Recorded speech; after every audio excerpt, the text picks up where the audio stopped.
Hello, good evening, everyone. My name is Sandra and I'm here for business. The Securities and Exchange Commission, SEC, is cautioning Menzgold investors not to place so much hope on the sale of the company's assets. He added that the commission is in no position to rescue affected clients. That's the Director General of SEC, which is who is in a person of Reverend Daniel Ugbami. He made this known at a press conference here in Accra. The Securities and Exchange Commission last year cracked the whip and ordered gold dealership firm Menzgold to halt operations on areas where it has not been licensed to operate, including receiving deposits from customers. This resulted in some challenges and resulted in the closure and seizure of its assets by the Economic and Organized Crime Office, EOCO. According to the Director General of the SEC, Reverend Daniel Ugbami, customers cannot be guaranteed any amount of money or full payments of their investment after the company's assets have been sold. Initially, it is a difficult situation for those who have taken monies there, in the sense that if there's no recovery of the assets that they invested in, it becomes a loss situation for those who took their monies there. So as soon as we're in the position to make a definitive statement on what we've come up with, we will let the investing public know. You cannot give the guarantee to customers that at least they will get this or that from the assets? Oh, absolutely. There's no way we can give any guarantee. I mean, in essence, and I think I need to make this clear, the SEC, that's the regulator of the securities industry, is in no way positioned to guarantee the investments of any group of people. Reverend Ugbami spoke to Joy Business after addressing a press conference on the developments in the securities front. He indicated that the Commission is taking steps to ensure that players in the sector comply by the rules of the Commission. Not just, being strong on enforcement, but, being a bit more proactive and ensuring that you even have the right set of people. So, for instance, we've talked about our new licensing regime that will look at the fit and proper test. We'll be more rigorous in our screening of who comes in. So it's a number of things that we are doing together to ensure that at the end of the day, we can hit our chest and say we have a very solid securities industry. The operators are solid, they are well capitalized, and investors are happy. Of course, I'm not by that saying that investments will always be a one-way street, because as we all know, when you talk about investment, there's always a degree of risk. The Commission is appealing to the public to give out information on investment firms operating in their locality illegally, since the Commission cannot be everywhere. Ebenezer Sabute's report for Joy Business. The Public Procurement Authority, PPA, said it has made strides in reducing public expenditure at various state institutions. Taking his turn at the Made Press series in Accra, Chief Executive Officer of the PPA, Agent Mbuati J, says through due diligence, the company has saved Cocoa Board some $4.7 billion. Cocoa Board was requesting for a quantity of 1.225 million liters for its cocoa season for 2019. The coverage they had provided was to cover 4.8 million hectares, and it was going to cost them $46.1 million and 9.2 million euros. After the due diligence exercise, and by the analysis I've just shared with you, these were the results. We were able to still get them 1.2 million liters and was able to get them a coverage of 5.16 million as against the 4.8 million coverage that they wanted. In price terms, we were able to get the price down from 46.1 million to 45.3 million, and from 9.2 million euro to 7.4 million euro. In total, at the end of the exercise, we were able to make an aggregate savings to Cocoa Board to the tune of $4.7 million to enable them continue with their cocoa chemical purchase.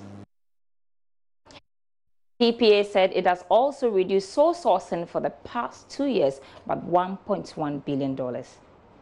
For the use of sole source is not automatic, after all.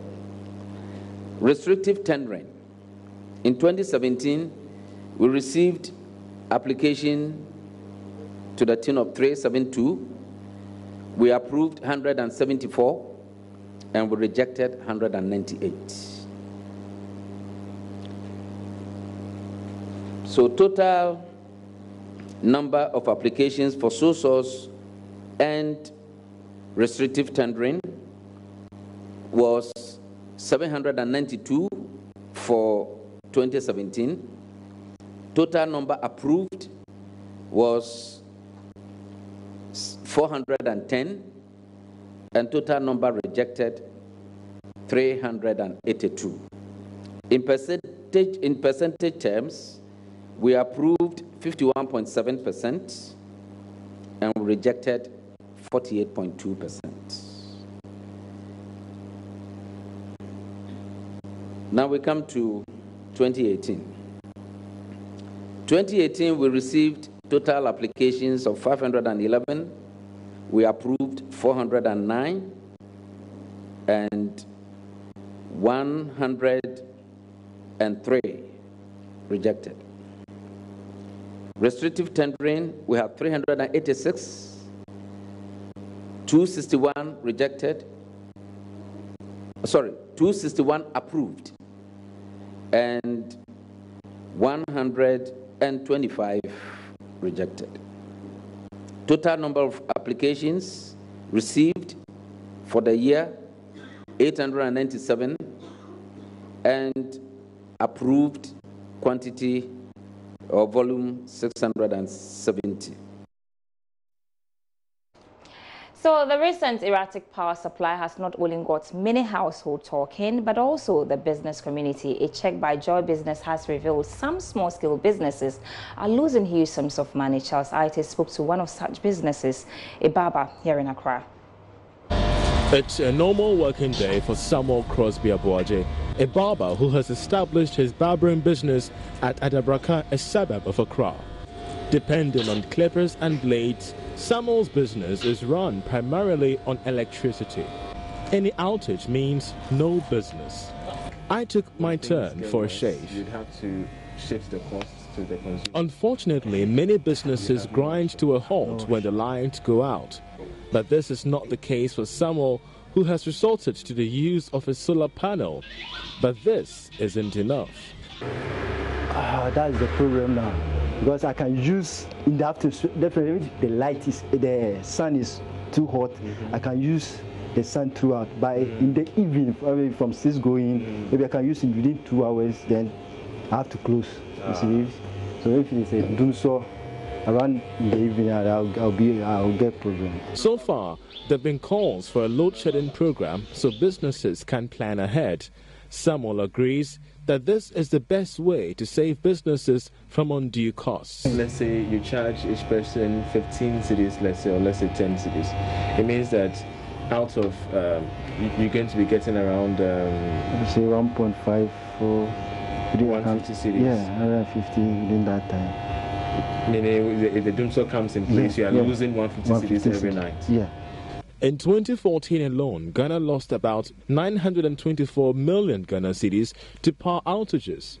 These figures, according to experts, could escalate should the power challenge continue.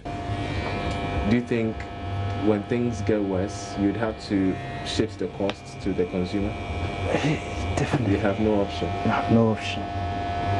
At first, when I don't get the solar, I have to use a generator. At first, when the association have not given us, I have to use that one to cost us too much. Because in the afternoon, everything you have to buy fuel. Doomsaw affects everybody, families and businesses, hospitals and universities, factories and shopping malls, the private and the public. The question then is, for how long will this trend continue? Already, the Power Ministry has said that there's going to be a 12-day erratic power supply.